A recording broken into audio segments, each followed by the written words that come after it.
Ayon po mga katidiki, long time no see but now see now. 2013 Ford Ranger 2.0 engine. Ayon sa may-ari, nasaniban daw ito ng masamang elemento kaya agad pinakonsulta niya ito sa albularyo para matuthuan ko no. Klaruha. Automatic, klaruhon tani oy. As usual, check up ko muna kung lumabas ba rito ang drawing ng ATM indicator light. As you can see, kitang-kita naman ninyo na di talaga lumabas ang ATM indicator light. Ibig sabihin, makaut na naman ang ulo sa may-ari nito kahit hindi katol. Klaruha istorya. At pagka ganito na, unahin talaga natin tingnan ang mga fuses at relays. Pero dahil sa medyo alanganin ako rito, sinilip ko muna sa aking X-ray machine kung totoo ba talaga na may nakapasok na diliingon nimo sa katawan nito. Bitaw. Fast forward tayo. Dito naglalabasan na ang mga diliingon nimo, pero dahil sa kakauwi ko lang galing sa ilang sir idol yan, also known as Match Mechanic Bohol Branch, wala gyud ko'y kurat diring dapita dahil lalong lumalakas ang hurim-hurim ko ni ining higayuna.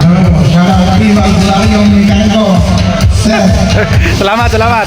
Siyempre, wala gyud ko nagpalakansin ni ining higayuna. Imagine, from Bugo City to Bohol, gutomon gyud ka. Gutomon, oy, unya nagpabaga po day ka. Mulang, pirting bagaa, nagvideo-video pa. Once again, maraming salamat pala sa buong tropa ng Team Match Mechanic dahil kahit dako kog kaon pero taos puso nila akong ni-welcome doon. At ito naman yung mga newly hired mechanic warrior sa Match Mechanic Bohol Branch. Shout out ninyo dyan lahat mga kalagnot dalaibot. And now, let's go back to our topic. Let's go! Alright, so base po sa atin nakikita ngayon ay mayroong 30 size na mga diliingon nimo. So titirahin na natin to, hindi na natin to patatagalin pa. As you can see, marami-rami ang kalaban ko rito pero naniwala pa rin ako sa kasabihan na walay sipyat sa tsamba. Kaya ang second step na ginawa ko rito, ginamit ko ang capital letter T, letter D at letter K o mas kilala sa tanggal dalakoot. Ibto na ko niyang relay tapos igna ko kung mugawas ang ATM indicator light. Okay? Tanawa, nigawas wala? Nigawas? Yan, silipin natin. Ayan o, so kita naman natin ngayon mga kalbularyo ay lumalabas naman yung ATM indicator light nang pinalabas natin yung isang relay rito. Ibalik natin tong ikabit. Nyor, ibalik na kong tawad nyor ha, ingin ako nyor.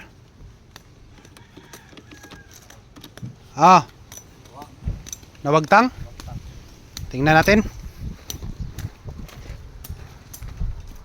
Alright, so nawala yung ATM indicator light.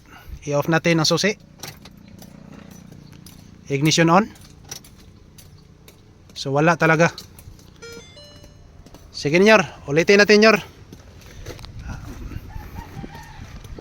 Tanggalin ko ito.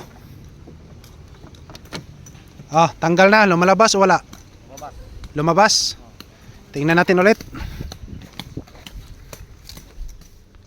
Ayan o, so lumalabas talaga.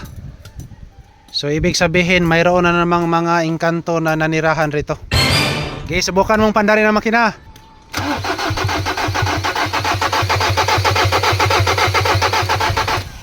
Wala. So hindi talaga umandar ang makina ngayon. Para maunawaan yung mabuti mga katidiki, one-on-one kong gituslok ang mga lungag rito. Alam naman natin na ito talaga ang proseso kapag mag-troubleshooting po tayo. And I'm sorry to tell you, sad to say na umabot talaga sa punto na kailangan kong palitan ang kwadradong malita dahil lahat rito ay ginalaw ko na pero ganun pa rin ang sintomas. Sa ganitong diagnosing, kailangan talaga natin manigurado. Wala yun ko'y kumpiyansa. Ang ginawa ko, gihunghungan ko diretso. Ito po ang mabisang paraan at alkontra sa mga masamang elemento. So ito po mga kalbularyo, ito po yung kwadradong malita na ating ipagpalit. Ayan o. At ito naman yung luma. Alright, so kuha-kuha po. Kapit na natin to para magkalaman na kung wasto ba ang ating hinala rito. Ayan, aron sa pagsiguro, pinasirit-siritan ko muna ang lahat na sakit konektor ng ECU. Alright, so pagkatapos kong pinagsirit-siritan, to make the long story short, let's proceed to the next video. Sa mga baguhan dyan na mga manghuhula, ang pinakita kong software app, ito po ay isa sa mga teknik kung ano dapat gawin o proseso kung magpalit po tayo ng ECU. Sakto ka.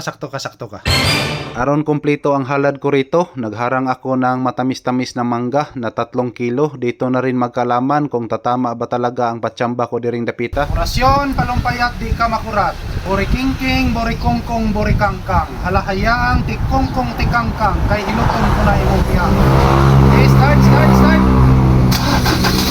Ayun! Yan! Andar! Pag di kaya na